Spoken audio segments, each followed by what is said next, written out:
Alright, we're back. Wild Silas appeared, and I'm going to take yet another, another part. Sorry, I just realized my TV was still unmuted. I wanted to dive into politics once again. I know, shocker. Silas likes politics? What is this? Okay, I don't so much like it as I am deeply passionate about it. I've been having a lot of arguments with liberals who claim that AOC endorsing Pelosi isn't a neoliberal move because of her claim that Pelosi is the most progressive, the most quote-unquote progressive that is currently available out of the choices that they have. Now, first of all, that is not the argument that I am trying to make with this kind of acknowledgement. Is she? Maybe. I don't know. But I want to stress, more importantly, the aspect of broadening the subject matter to government structure in general. Excuse me. There are plenty of more popular choices when it comes to picking somebody out from the rogues gallery that is the U.S. political system. Now, that being said, of course, bylaws and various mannerisms aside, they dictate that you have this subset of people. Choose between those people. And to say, okay, that's the choice you have, then, first of all, to be clear, this is an endorsement. This isn't something that is strong-armed into any politician do. Every politician is not obligated to say, I endorse this person. They don't. They can't. They won't.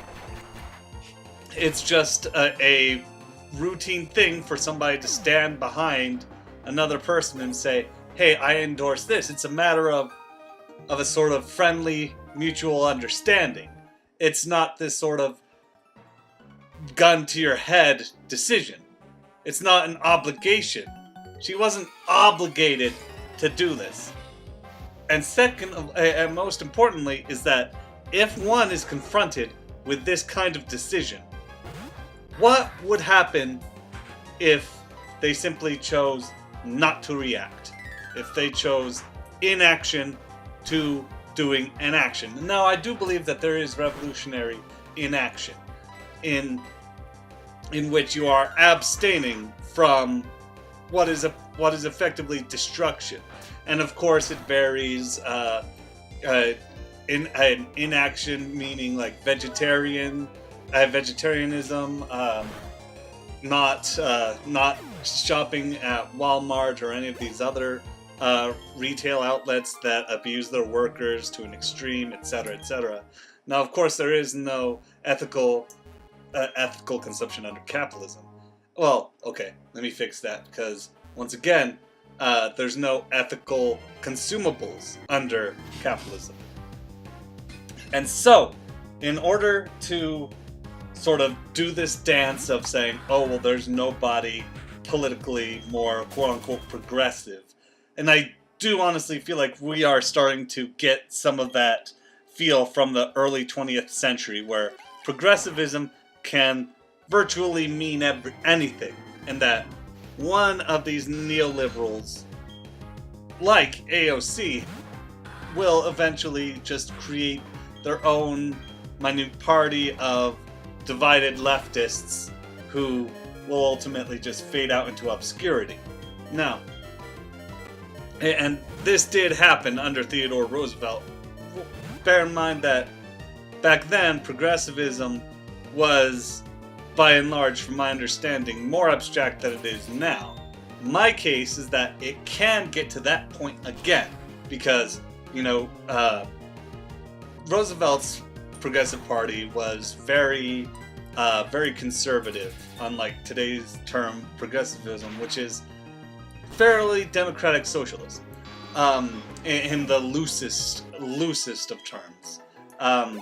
They're democratic socialist at best, more than they are just pure liberal, anti-neoliberal liberals. Now, once again, I am sort of going off base here, and let me touch base once again, is that AOC does not inherently, isn't obligated to endorse anybody. According to basic elementary law, she isn't obligated to endorse anybody. And my case is, if there isn't anybody more progressive, because, you know, Pelosi is on the left, on the right of the political spectrum. She's openly capitalist, which is frowned upon in virtually every populist, every progressive circle. And once again, she has openly discussed neoliberalism and what have you, and being very much in favor of it, etc.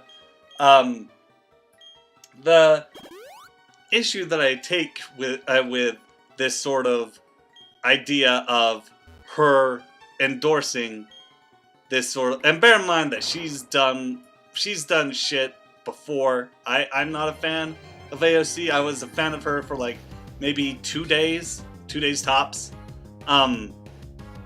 before she turned around and screwed everybody over.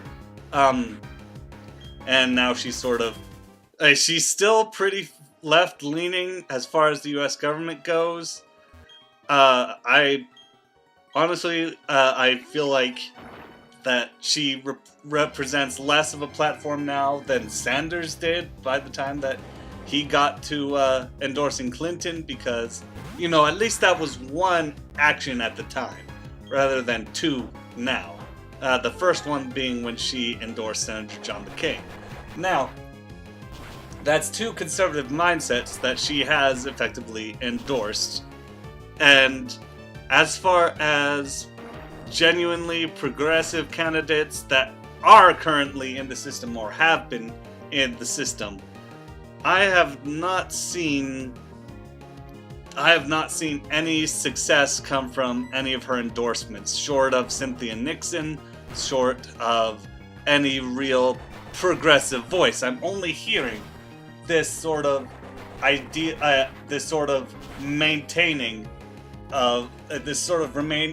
maintaining the current structure of government, these current officials, you know. I am including post-mortem in that aspect, of course, referring to John McCain. And that is simply because a lot of establishment views him in a positive light, because he was this weird, jaded sort of liberal. There was this jaded sort of liberal empathy with the conservative traditionalists. Like, that's the interesting thing, is that as far as the traditionalist in the dialogue sense, he wasn't. I mean, and even he had some choice dialogue to share with his personal life in regard to the Asian Americans in particular.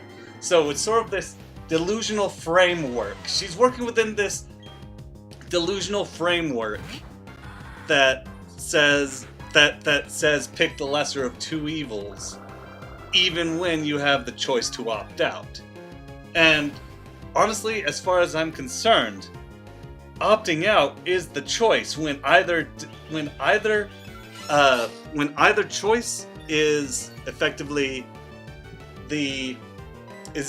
going to result in some manner of destruction. The smartest move of the game is not to play. That's a proverb that I feel stands true in the way of defeating grandiose evil, especially on a governmental scale.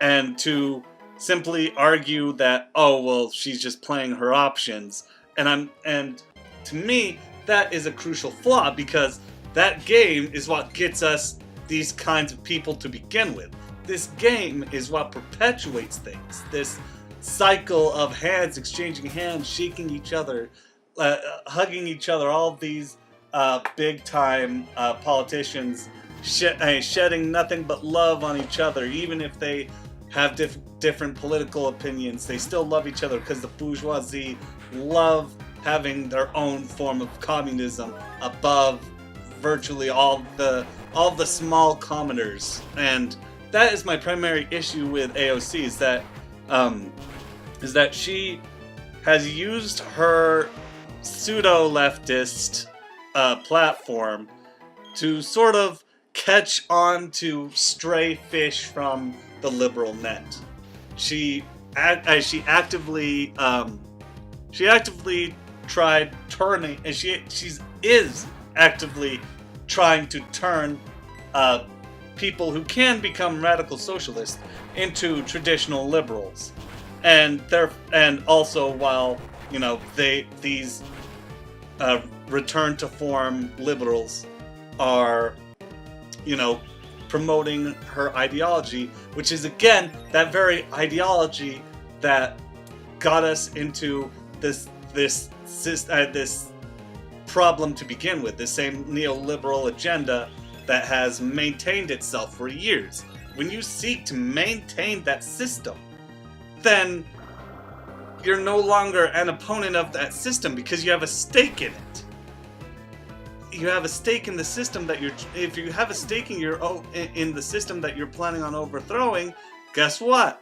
The bigger that stake is, the less likely you are to try to promote any sort of radical change, because it becomes your home. It becomes something that you feel you need to protect, and that to me is probably the biggest contribution that Marx ever made, was the suggestion that participating in bourgeois politics results in becoming part of the bourgeoisie, as far as the politics of it is concerned, especially with lobbying groups. If Marx could see the fucking lobbying groups of today, I think that I quite frankly, I think he'd be about as cynical as Zizek is right now, and because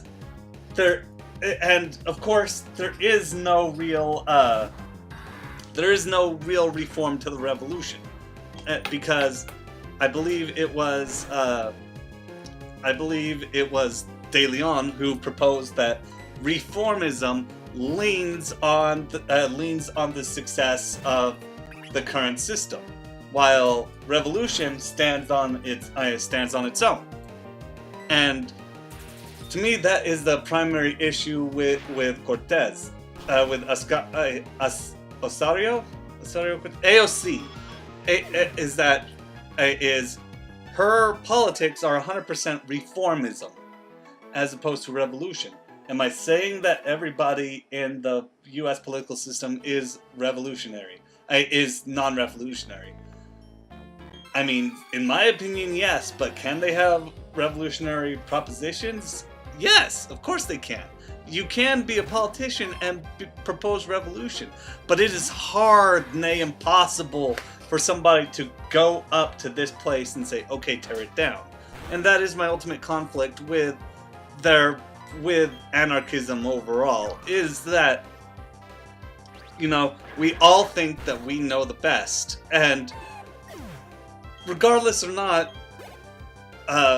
some people have the greatest restraint and the greatest power in themselves of their control, but it's so far and few between to say if somebody manages to stage a coup during a general strike. And the nationwide strike idea, it can work, hypothetically, but it would result in a coup of sorts. It would result in some kind of connecting intermediary state, because, like it or not, bureaucracy, I mean, once again, I can agree with egoists to an extent in which, cynicism dominates over all things virtually. Cynicism and greed dominates over all things. Now, do I think that applies to markets and money? Not necessarily, but I think I think that bureaucracy can be reins to a sort of Marxist ideology. I think that, of course, bureaucracy mixed in with authoritarian concern. Now, bear in mind that I'm not an ML by any extent. I'm more in the libertarian spectrum. I just think that we can't conceive of a non-government. That a majority of people can't conceive of a non-government. It's much too cynical, and we are scared to admit that we do want other people to do things for us. We do want to feel an essence of protection without consent, etc., like what Zizek says.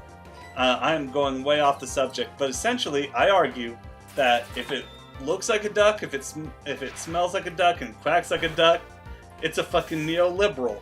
And even if you say, oh well, it's the best that we have at the time, it doesn't change the basis of what that action is. It's like saying, okay, it's like let me put this in example. It's the key switch in Dark Knight. It's who pulls the key. And, everybody can make the case that, oh, they're just playing the game, who's to blame them? At the same time, things work. At the same time, they are responsible for their actions. Anyway, that's my mini rant. I have no faith in the American government, and anybody who does is, quite frankly, an embarrassment. Stay wild! Nobody knows the trouble I've seen. Nobody knows my sorrow.